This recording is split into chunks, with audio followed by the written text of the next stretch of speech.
All of you. The topic for the presentation, evaluation of the systolic value function, is very important.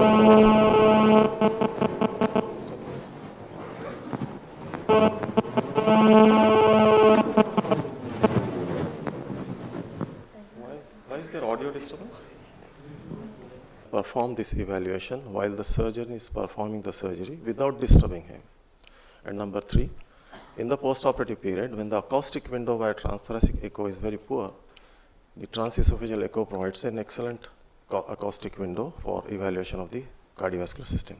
So, it is due to these reasons, it's no wonder then that it is one of the most common indications for transesophageal echocardiography, and because it has consistently shown to be a good predictor of mortality and morbidity, the ASE recommends evaluation in every echocardiogram.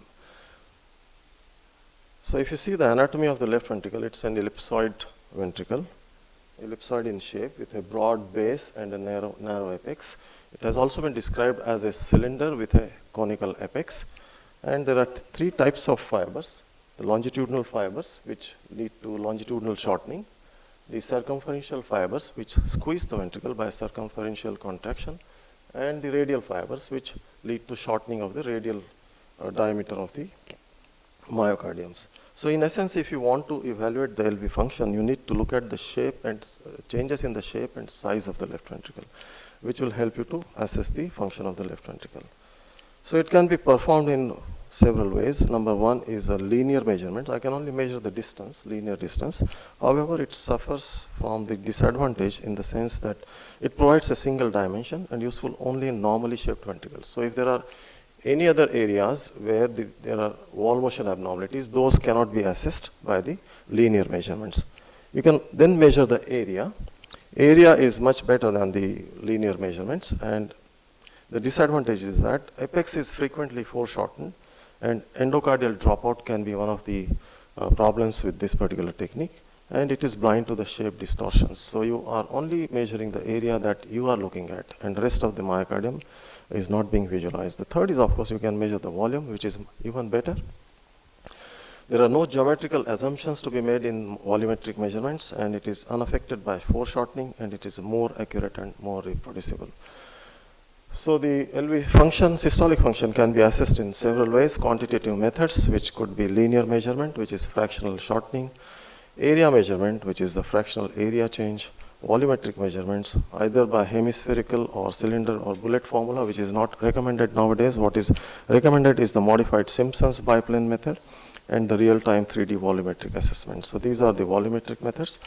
Then you have the semi-quantitative methods, which are dP by dt, pressure over time measurements, tissue Doppler imaging, myocardial performance index, mitral annular plane systolic excursion, MAPSE, just as we have TAPSE on the right side, you have on the left side the MAPSE, and you have qualitative methods by eyeballing the ventricle and assessing the regional wall motion abnormalities.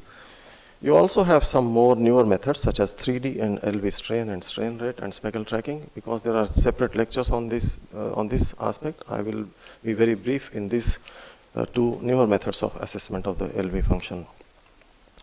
Now let us start by the qualitative assessment. Can you please play the video for me? Excuse me, what's his name? Can you play the video? If you see this video, this is the one on the left top is the normal. Can you play it again?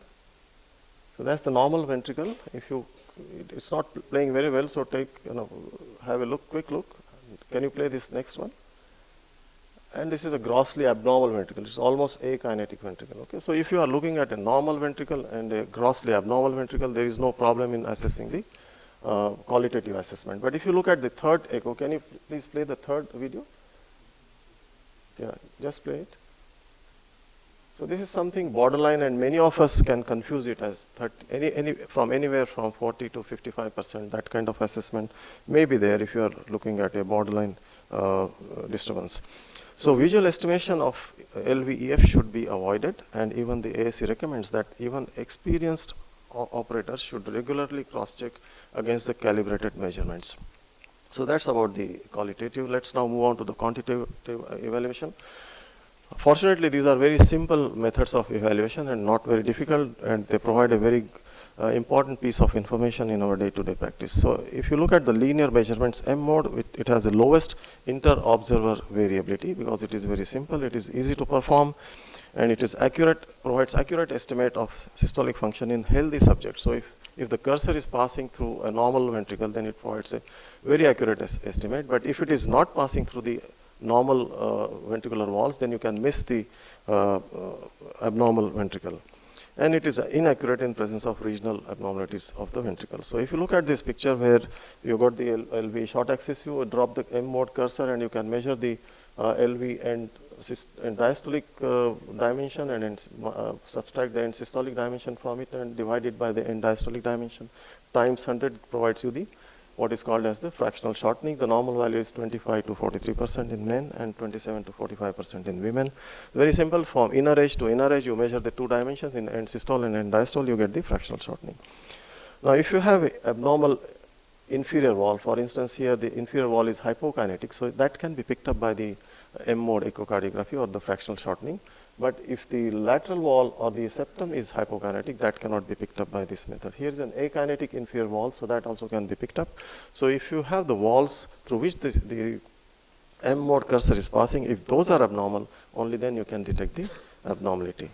Moving on to the area measurements, again it's a very simple method. It provides an improved accuracy over the linear dimensions, and it can be calculated by subtracting the end systolic area from the end diastolic area, divided by the end diastolic area times 100, it gives you the fractional area change, and which ranges from 56% to 65% in our patients, normal patients.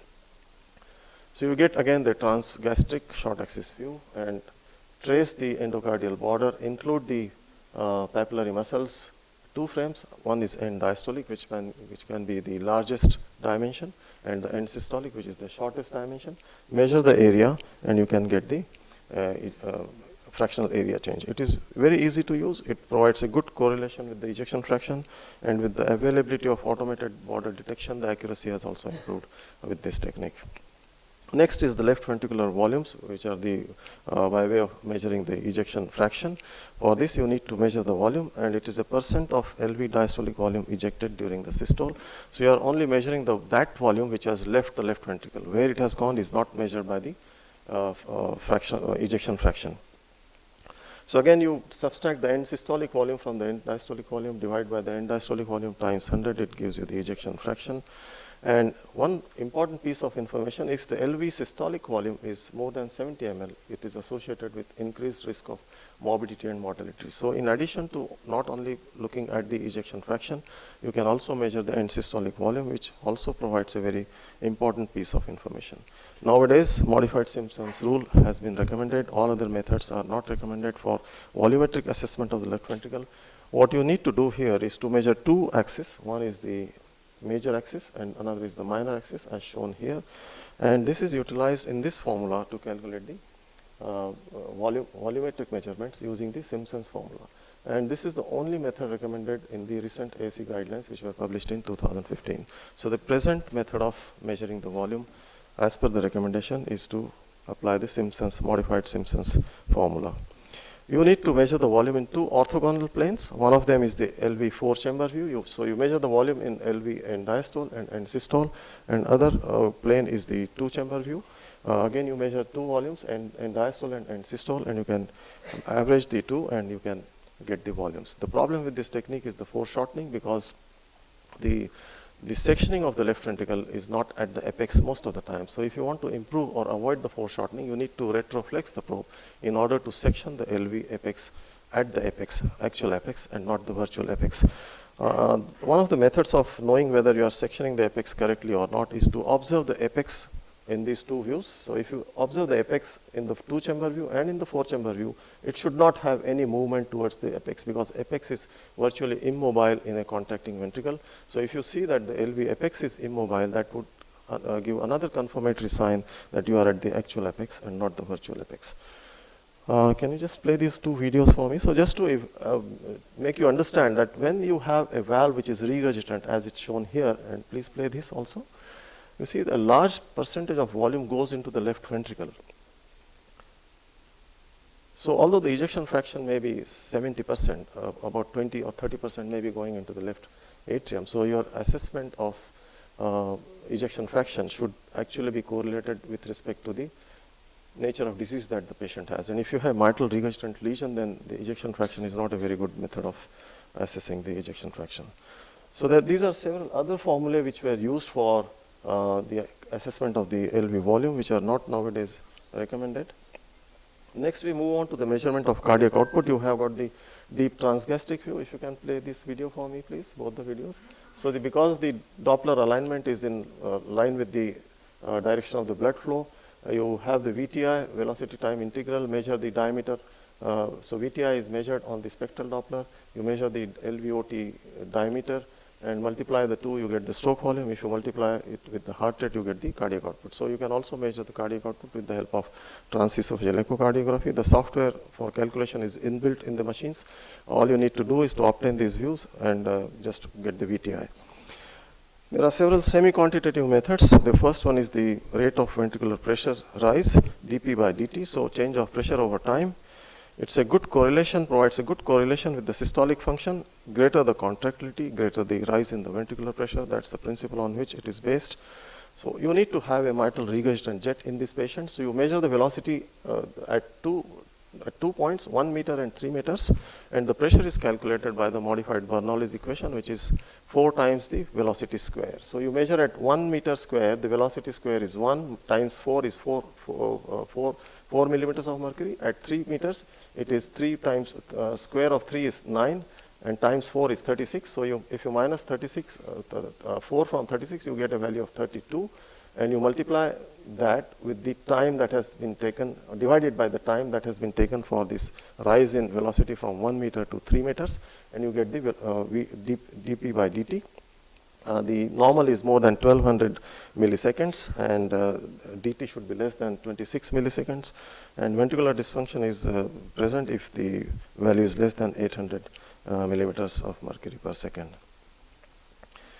So this is another picture where you got the cursors can be dropped with the help of the computer in order to improve the accuracy of the measurement, because the time that you are measuring is extremely short, so the accuracy is important. You can also increase the sweep speed. So if you increase the sweep speed of the spectral Doppler, you can improve the accuracy of your measurement of times even more by doing that. So dP by dt cannot be measured unless mitral regurgitation jet is there. Remember that. So presence of MR is obligatory in order to understand or measure the dP by dt.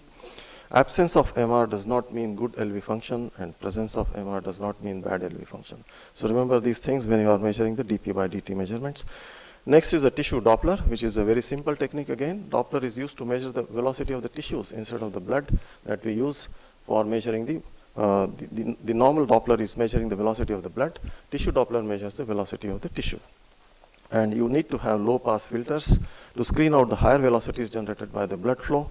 And this is how the picture looks like when you press the tissue Doppler button on your screen. You can narrow the sector like this. I narrowed the sector on the medial mitral annulus. You can also do so on the lateral mitral annulus. This improves the frame rate, and the accuracy of the measurements is improved. And you get the velocity profile or the spectral Doppler in this manner. You get a systolic wave and 2 diastolic waves, E prime and A prime. So the velocity of the systolic wave tells you about the left ventricular systolic function. What are the numbers? More than 7.5 centimeters.